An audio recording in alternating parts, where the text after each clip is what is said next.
তোমরা হয়তো ভাবছো যে আমি কেন এতগুলো বই আর টেবিলে আমার পড়াশোনা দেখাচ্ছি, তো একটু পরেই জানতে পারবে যে আমি কেন দেখাচ্ছি। হাই, আমি মাস্তুরা মোহনা। আপনাদেরকে স্বাগতম আমার চ্যানেলে। আমি আজকে শুরু করছি নতুন একটা ব্লগ। আপনারা থাম্বনেল দেখে অলরেডি বুঝে গেছেন যে 21 ডেজ এর চ্যালেঞ্জ, স্টাডি চ্যালেঞ্জ, একটা ম্যারাথন স্টাডি হবে। আমি মূলত হচ্ছে আমার পরীক্ষা শেষ হয়ে গেছে। আমি বলছিলাম যে আমার পরীক্ষাটা শেষ হয়ে গেলে আমি জব প্রিপারেশন শুরু করব।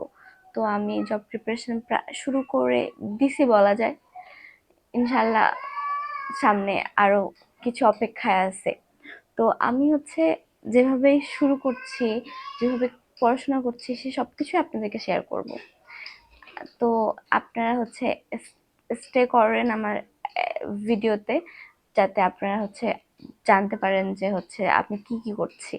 তো আমি মূলত হলো যে আগে ওঠার কথা ছিল যে আমি আগে উঠবো, বাট আমি আগে উঠতে পারি নাই। কারণ হচ্ছে যে আমি আমি একটু বেশি ঘুম পাগল। সো যার কারণে আমি হচ্ছে আগে উঠতে পারিনি।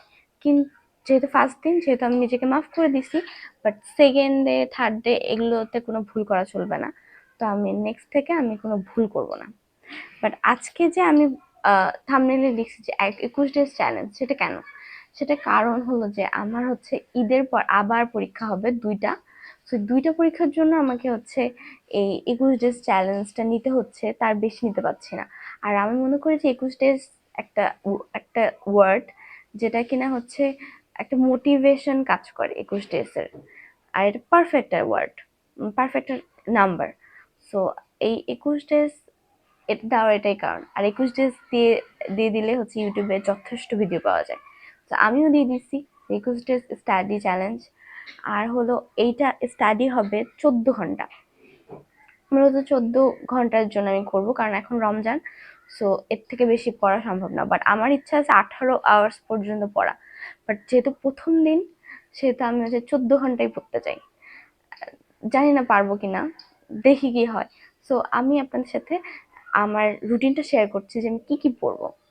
মূলত আমি বলছিলাম যে আমি হচ্ছে একসাথে প্রিপারেশন নিচ্ছি, কারণ এখনকার যুগে বাংলাদেশে স্পেশালি যদি আমি হচ্ছে আহ, অনেক কেন্দ্রিক জব না করি, তাহলে আমার জন্য জিনিসটা একটু কঠিন হয়ে যায়। যেমন আমার জন্য বলতে কি, আমাদের সবার জন্যই জিনিসটা কঠিন হয়ে যায় যদি এক এক কেন্দ্রিক থাকি।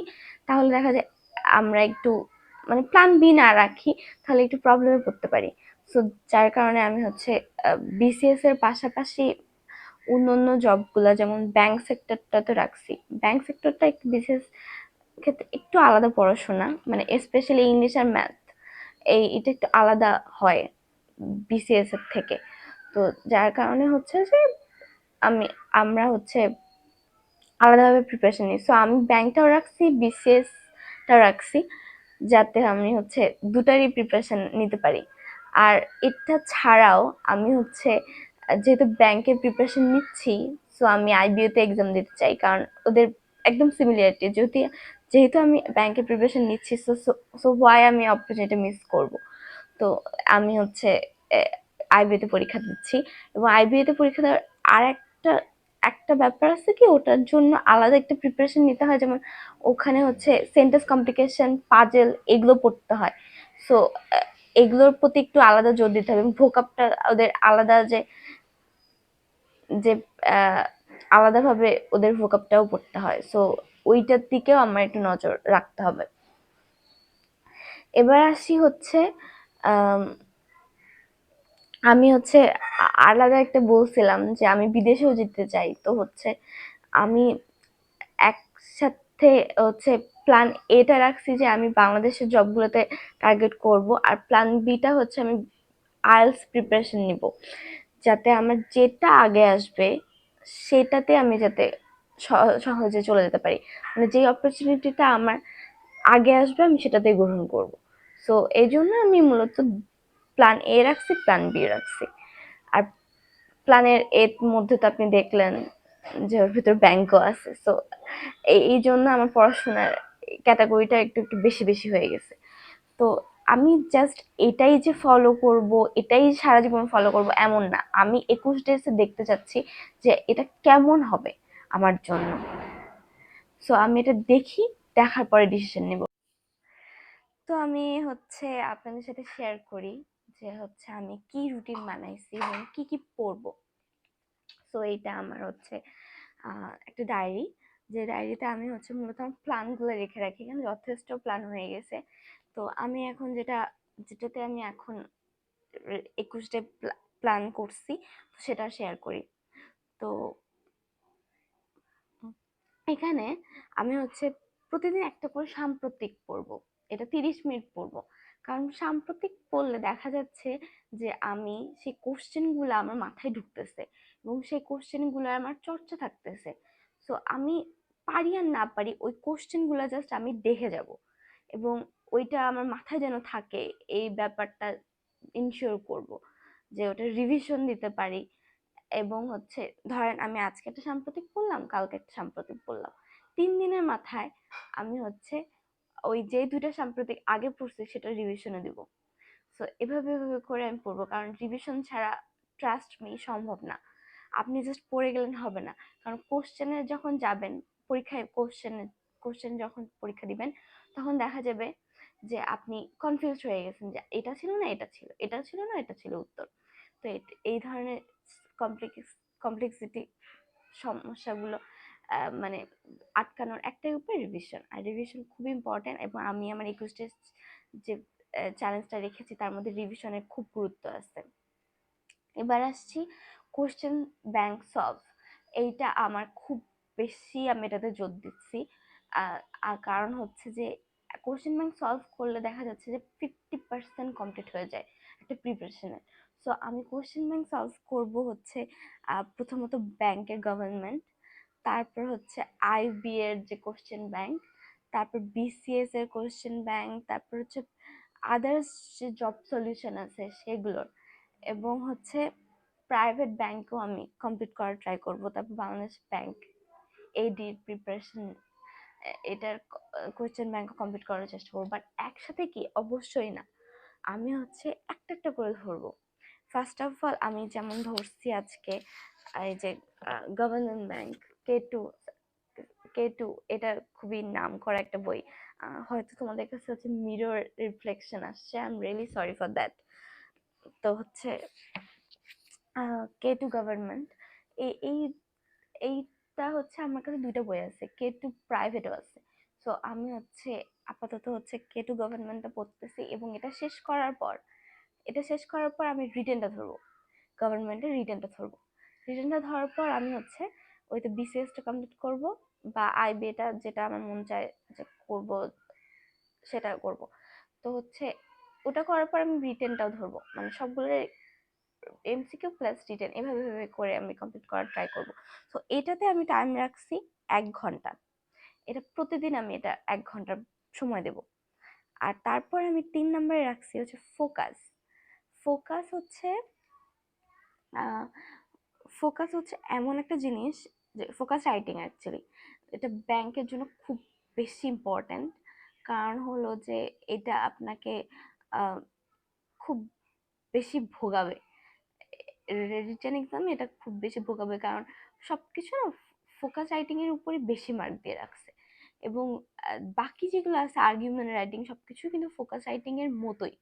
সো এইটা পড়লে আপনার দেখা যায় যে অনেক পার্সেন্টেজ আপনার কমপ্লিট হয়ে থাকে পড়ার। সো আর এইটা কোনোভাবেই পরীক্ষার আগে জাস্ট 10 দিন 20 দিনের জন্য পড়লে হবে না, এটা আপনাকে পুরোপুরি হচ্ছে কয়েক মাস প্রিপারেশন নিতে হবে। এবং যদি আপনি ছোট থেকেই ভালো দক্ষ থাকেন ফ্রি হ্যান্ড রাইটিং এ, তাহলে আপনি এটাতে বেশি বেনিফিট পাবেন। সো আমার যেহেতু ওরকম কোনো বেনিফিট নাই, সো আমি হচ্ছে মানে এখন থেকে শুরু করতেছি, কারণ আমি ছোটবেলায় কখনো ইংলিশ ভালো রাইটলি করতে পারতাম না, এবার এখনো পারি না। তো এই জন্য আমি হচ্ছে ফোকাস রাইটিংটা এখন থেকে শুরু করতেছি, যে যত টাইম খেলেছে হয়েছে, এখন আর কেমকে করা যাবে না। সো এটাতে 1 ঘন্টা সময় রাখছি। এবং আমি এটার পাশাপাশি এটা জাস্ট 3 দিন রাখছি, তার কারণ হলো যে আমার টাইম কুলাচ্ছিল না। সো এটার সাথে সাথে রেখে দিছি লাইভ এমসিকিউ এর যে কিছু কিছু পিডিএফ আছে। ও আর একটা বলে রাখি, আমি লাইফ ইনসিকিউর সাবস্ক্রিপশন নিছি। এই রিসেন্টলি ওদের হচ্ছে মনে হয় 9 বছর পূরণ হয়েছিল, তো সেই জন্য আমি হচ্ছে 500 টাকা ডিসকাউন্ট পাইছিলাম। তো 1000 টাকায় আমি ভর্তি হয়ে গেছি সেখানে। তো এটা খুব বেশি ইফেক্টফুল লাইভ এমসিকিউ। এটার জন্য আমি আলাদা একটা ভিডিও করব, যাতে আপনারা বুঝতে পারেন যে এটা কতটা ইফেক্টফুল। এমন না যে সাবস্ক্রিপশন কিনতে হবে, সাবস্ক্রিপশন ছাড়াও ইফেক্টফুল এটা।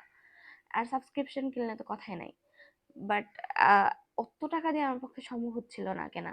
তো যখন দেখছি যে না, একটা 1 বছরের জন্য একটা ভালোই ডিসকাউন্ট দিচ্ছে, সো হোয়াই নট, মানে অপরচুনিটিটা মিস করি। তো এখন আসি যে আমি লাইভ এমসিকিউ পিডিএফ এ কি কি পড়বো। তো পিডিএফ এ লাইভ এমসিকিউ কিছু কিছু পিডিএফ আছে স্পেশালি কারেন্ট অ্যাফেয়ার্স টাইপের যেসব, বা স্পেশালি হচ্ছে সাবজেক্ট কেয়ার টাইপের যেসব, মানে নির্দিষ্ট সাবজেক্ট অনুযায়ী ওরা পিডিএফ বানায়। তো ওগুলো যদি আমি কমপ্লিট করে করে ফেলি, আমার মনে হয় যে কারেন্ট অ্যাফেয়ার্স আর কিচ্ছু লাগবে, ওইটাই যথেষ্ট। সো ওই পিডিএফ গুলো আমি কমপ্লিট করব। তো এটার সময় দিচ্ছি 1 ঘন্টা।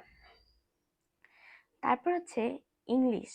ইংলিশের একটা আমার নিজের বানানো একটা রুটিন আছে, এটা সম্পর্কেও তোমাদের আলাদা একটা ভিডিওতে শেয়ার করব। আপাতত হচ্ছে এখন শেয়ার করতেছি না, তার কারণ নাহলে ভিডিওটা অনেক লং হয়ে যাবে। তো এখন আমি ইংলিশ যে মি সেকশন আছে, মানে আমার নিজের বানানো রুটিন, সেটাতে আমি হচ্ছে 2 ঘন্টা সময় দিব। আর ওটার পাশাপাশি আবার রাখছি লাইভ এমসিকিউ এক্সাম, কারণ আমি বলছি টাইম কুলাতে পারছিলাম না, তো আমাকে 3 দিন করে ডিভাইড করে নিতে হচ্ছে।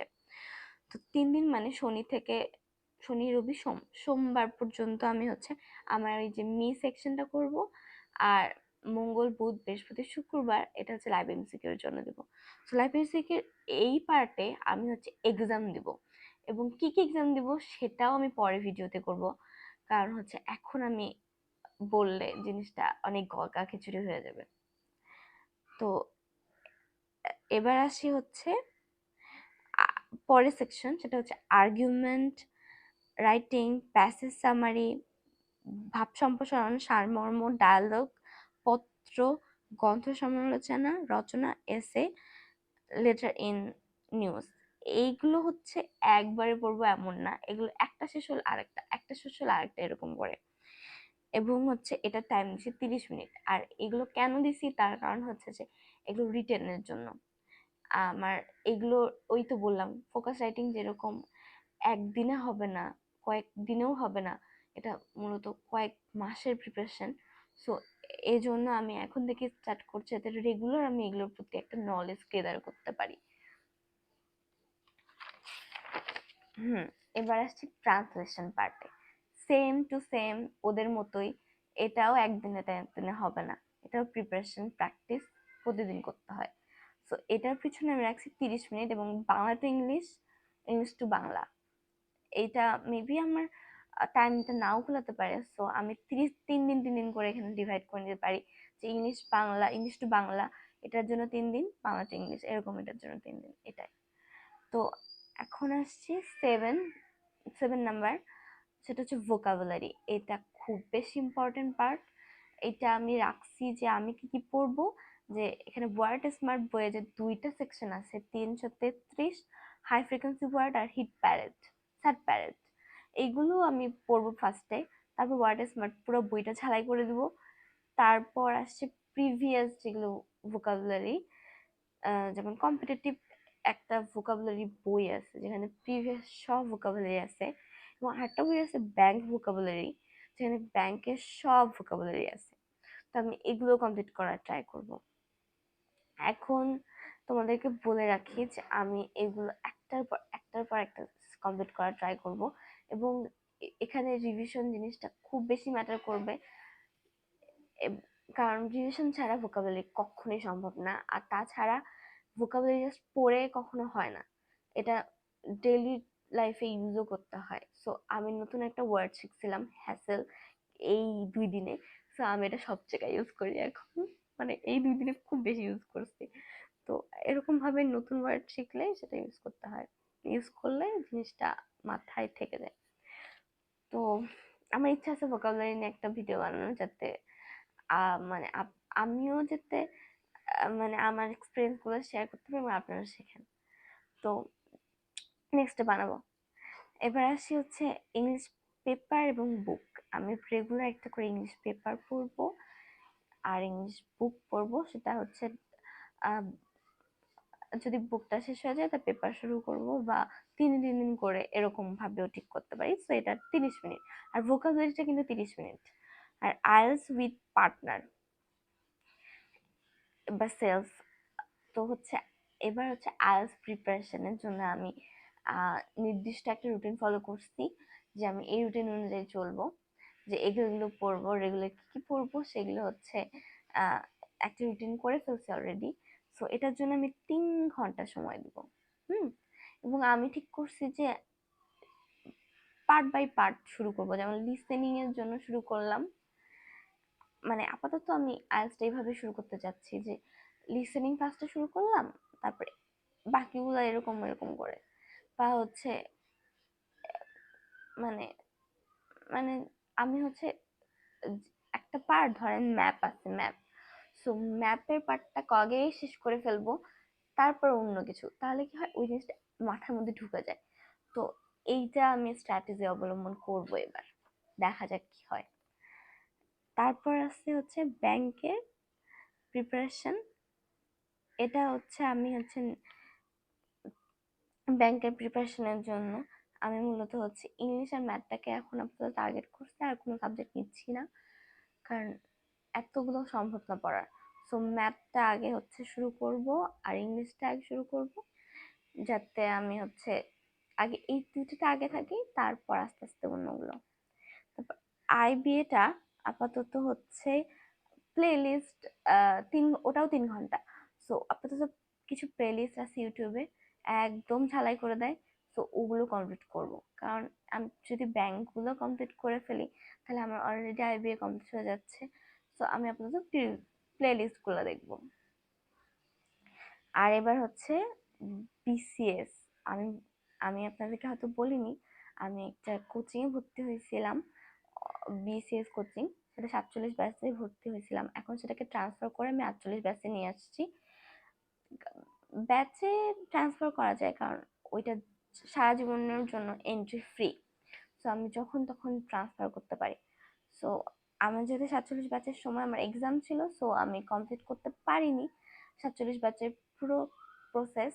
সো আমি 48 ব্যাচে এখন প্রবলেম কন্টিনিউ করার ট্রাই করবো। সো কোচিংয়ে যা যা পড়াবে সব কিছু এই ক্যাটাগরিতে থাকবে, এবং এটার টাইম 3 ঘন্টা।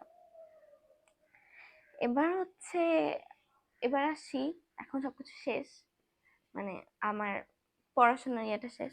এবার আসি যে আমি হচ্ছে কিভাবে পড়াশোনাটাকে ডিভাইড করতেছি, মানে কিভাবে ঠিক করতেছি। যে আমি প্রথমত জাস্ট শুধু পড়েই শেষ করে দেবো এমন না, এটার সাথে আমি হচ্ছে রেখেছি রিভিশন এবং এক্সাম। এই 3টা ক্যাটাগরি অনুযায়ী আমি ভাগ করছি। যেমন ধরেন আমি আজকে হচ্ছে একটা ম্যাথ পড়লাম, অনুপাত। তো আমি এটা পড়ার পর, এটা তো একদিনে শেষ নাও হতে পারে, এটা 2 দিন লাগতে পারে। সো আমি 2-3 দিন যেটাই লাগুক, ওটা পড়া শেষ হওয়ার পর আমি ওটা একটা ডেট ফিক্স করব, যে কয়েকটা ডেট ফিক্স করব যে এটা এই দিন রিভিশন দিব। কারণ ধরেন আজকে শেষ হলো আমার পড়া, তো আমি 3 দিন পর ওটা রিভিশন রাখবো, তারপরে 3 দিন পর আবার রাখবো, তারপরে 3 দিন পর আবার রাখবো, এরকম রিভিশনটা স্টার্ট রাখবো। আর এক্সামটাও হচ্ছে আমি হচ্ছে 5 দিন পর রাখতেছি, 6 দিন পর রাখতেছি, এরকম করে রাখবো। তাহলে দেখা যাবে যে ওই জিনিসটা আমার টাচ থাকবে। তো আমি এভাবে পড়াশোনাটাকে ডিভাইড করছি, এবং প্রত্যেকটা আলাদা আলাদা করে রুটিন বানাইছি। তো এটাই ছিল। তো এখন দেখুন আমি কিভাবে পড়াশোনা করি। So hi. আমি কথা মতো পড়তে পড়তে হয়রান হয়ে যাচ্ছি। Just kidding. আমি কোনো হয়রান হইনি, আমি জাস্ট পড়তেছি, এবং আমি যেহেতু হচ্ছে অনেক দিন পরই হচ্ছে পড়তে বসছি, সেহেতু আমার ডিস্ট্রাকশন লেভেল 100% ছিল। আমি যথেষ্ট ডিস্ট্র্যাক্ট হচ্ছিলাম। পড়তে পড়তে আমার অনেক কিছু মনে হচ্ছিল, আকাশ পাতাল চিন্তা ভাবনা হচ্ছিল। তো কী আর করা, তবুও হচ্ছে আমি পড়তেছিলাম, আবার হচ্ছে ডিস্ট্র্যাক্ট হচ্ছিলাম। যেহেতু ফার্স্টের দিন আমি এইগুলো সমস্যায় পড়বো, আমি এটা ভেবেই রাখছিলাম। So I am prepared right now because যত বেশি হচ্ছে মানে নিজে ক্যাপেবল করবো ততই পারবো।